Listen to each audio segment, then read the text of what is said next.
Rising India news 24। Rising news 24 से मैं राजेश झा। हम गाजियाबाद के राजनगर एक्सटेंशन में हैं और राजनगर एक्सटेंशन का ये केएम रेजिडेंसी सोसाइटी है। जैसा कि हमने देखा अभी गेट से लेकर अंदर तक ना तो सिक्योरिटी है, ना साफ सफाई है, कोई भी व्यवस्था नहीं है। यहाँ के रेजिडेंट पिछले 15 से 20 दिनों से परेशान हैं और ये बार बार गुहार लगा रहे हैं शासन प्रशासन से कि किस तरीके से इन्होंने मकान लिया एक एक पैसा जोड़ करके, लेकिन बिल्डर इनकी सुनवाई नहीं कर रहा। बिल्डर सुनने को तैयार नहीं है, उल्टा जो भी मूलभूत आवश्यकता है वो सब छीन ली गई है। आखिर निवासी रेजिडेंट करे तो करे क्या? बात करेंगे इसी के बारे में यहाँ के लोगों से, उन महिलाओं से कि आखिर उन्होंने किस किस परेशानियों को झेल रही हैं और क्या मामला है केएम रेजिडेंसी में कि आप लोगों को धरना प्रदर्शन करना पड़ रहा है। मैं संजय अवस्थी हूँ। यहाँ D703 जो है वो मेरा फ्लैट है। मैं आपको थोड़ा सा ब्रीफ बता देता हूँ। केएम रेजिडेंसी का प्रोजेक्ट जो है 2010 और 11 में लॉन्च हुआ था। इसका 2015 में इसका कब्ज़ा देने की बात हुई थी, पोजीशन यानी कंप्लीट होने के बाद।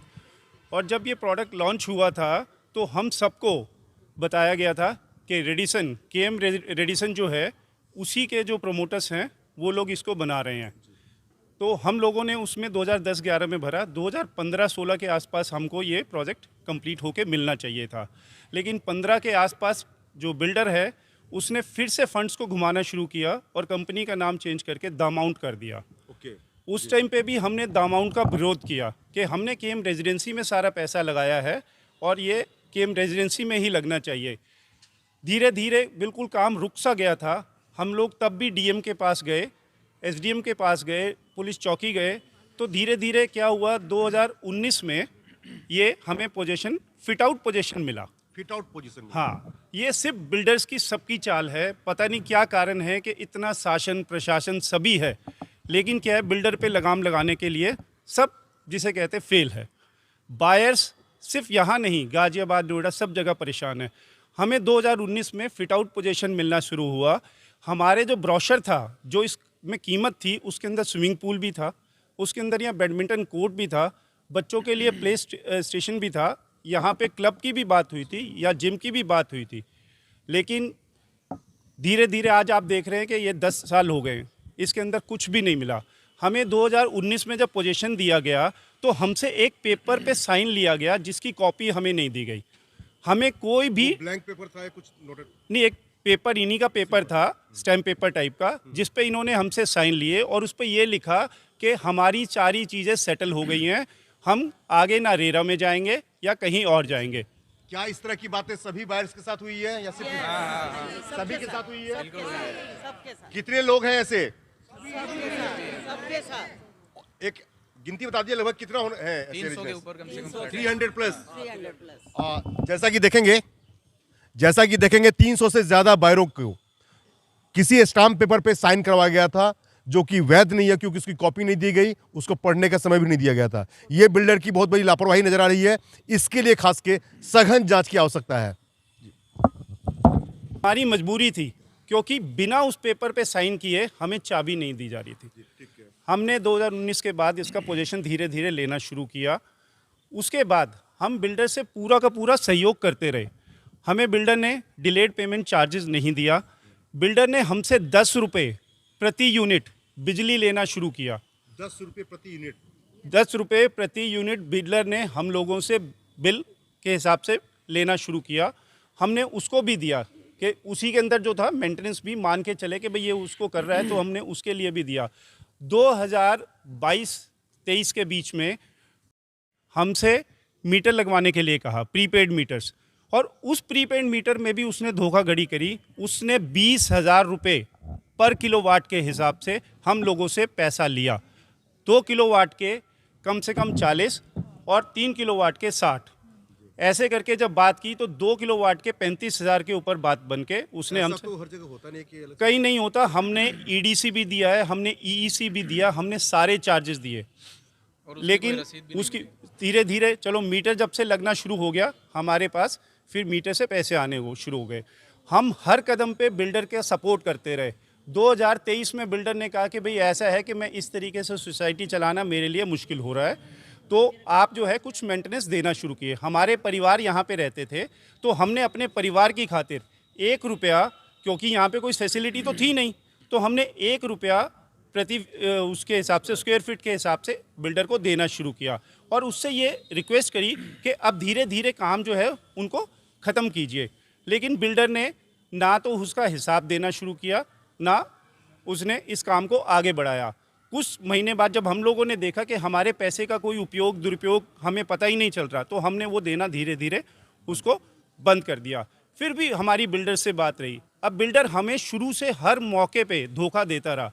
बिल्डर ने हमें कहा कि भाई ऐसा है कि मैंने सीसी के लिए अप्लाई किया हुआ है और सीसी के लिए मैंने अप्लाई किया है और सीसी मुझे जीडीए से नहीं मिल रहा। हमने कहा अगर ऐसा है तो आप हमें डॉक्यूमेंट दीजिए। हम बिल्डर के पास जाके, भाई हम जीडीए के पास जाते हैं, हम जीडीए के पास गए, हमने जीडीए के पास आरटीआई लगाई तो आरटीआई में पता चला 2021 अगस्त को बिल्डर ने सीसी के लिए अप्लाई किया था, जिसको एक हफ्ते के अंदर टाइम बाउंड तरीके से जीडीए ने इनसे कुछ डॉक्यूमेंट मांगे। जब इन्होंने 3 महीने के अंदर डॉक्यूमेंट नहीं दिए तो जीडीए ने सीसी की एप्लीकेशन निरस्त कर दी।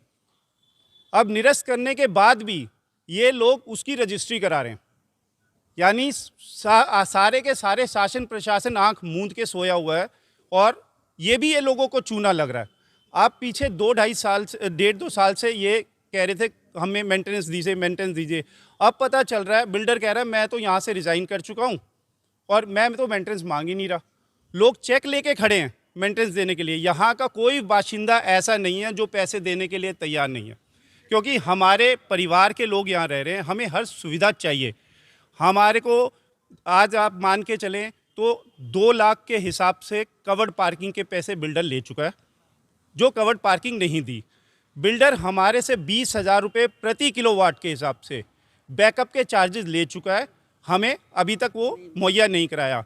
हमारे कम से कम 1.5 से 2 करोड़ आईएफएमएस का पैसा बिल्डर के पास पड़ा है, जिसका ब्याज भी अगर, और ये पैसा अभी नहीं, 2015 में हम सब लोगों ने 95%, यानी अगर मेरा 30 लाख बनता है तो 27.5 लाख रुपये मैंने करीब बिल्डर को दे चुका हूँ, तो उसका भी ब्याज बनता है। बिल्डर अपनी मेंटेनेंस के लिए तो बात करता है, लेकिन हमारे दिए हुए पैसे का कोई हिसाब नहीं देना चाहता।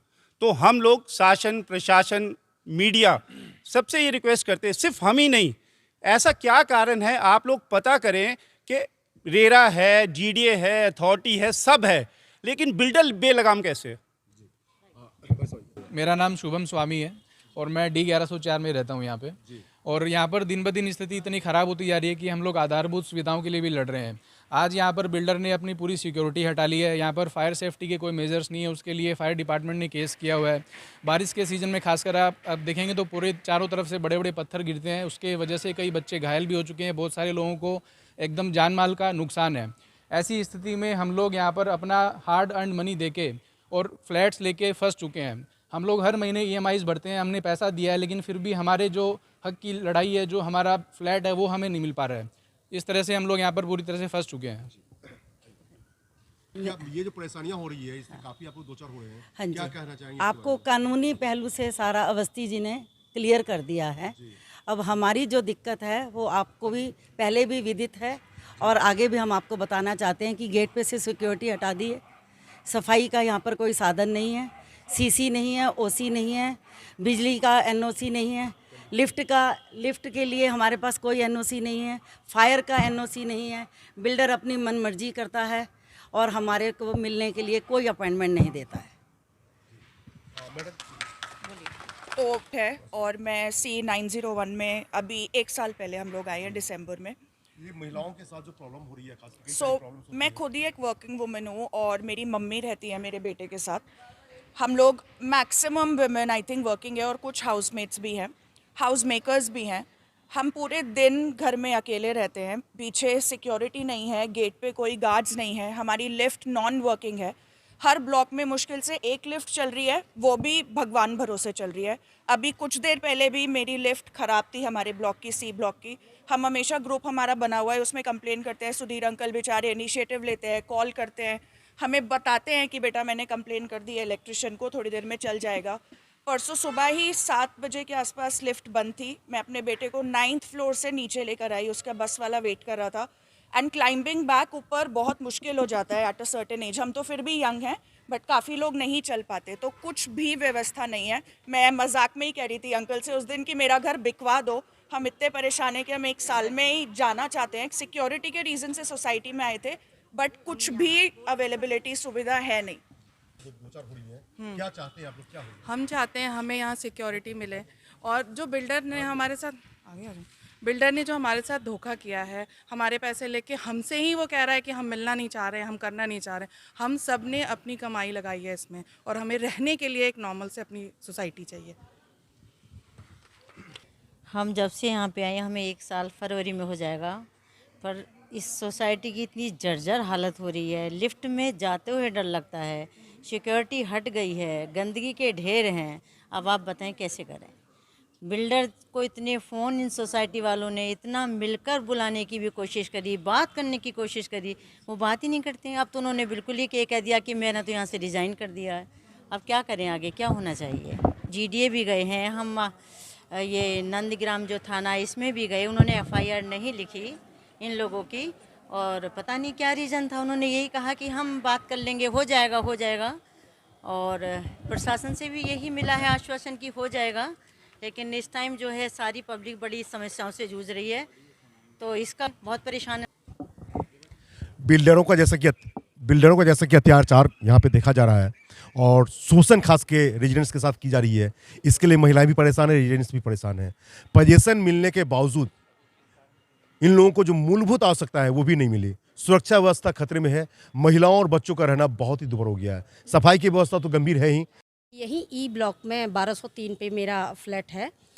अभी की कंडीशन ये है कि हम लोग इन्वर्टर पे रह रहे हैं, पावर बैकअप की सुविधा हमारे पास नहीं है, और सिक्योरिटी नहीं है, लिफ्ट की NOC नहीं है, और अभी के जिन लोगों ने, मैंने रजिस्ट्री नहीं की हुई है अपने फ्लैट की, जिन लोगों ने रजिस्ट्री की हुई है उनके हालात ये हैं कि जितनी चीज़ें हैं, जैसे आपका लिफ्ट का है कि कोई भी इंसिडेंट वहाँ से केस कोई होता है, या फिर सारी चीज़ें वो लोग सरेंडर कर चुके हैं। जिन चीज़ों के लिए हम लोग बेसिक चीज़ों के लिए, जिन चीज़ों के लिए फ़ाइट कर रहे हैं, अभी की हालत ये है कि जंगली जानवरों का खतरा बना हुआ है, और बच्चे जो लिफ्ट से आ जा रहे हैं। मैं अपनी बात बताऊं, मेरे इन लॉज की तबीयत घर में ख़राब है। परसों हम लोगों ने स्ट्रेचर, क्योंकि लिफ्ट नहीं चल रही थी, दोनों लिफ्ट बंद थी, हम लोगों ने स्ट्रेचर मंगा के घर में, और 4 लोगों की व्यवस्था करके कि यदि कुछ होता है, क्योंकि बहुत ही कंडीशन ख़राब थी, तो हम लोगों को 13 फ्लोर से नीचे हम लोग कैसे लेके आए, ये बहुत बड़ा रिस्क था। और कम से कम 2 घंटे हो गए थे कि लिफ्ट बंद थी।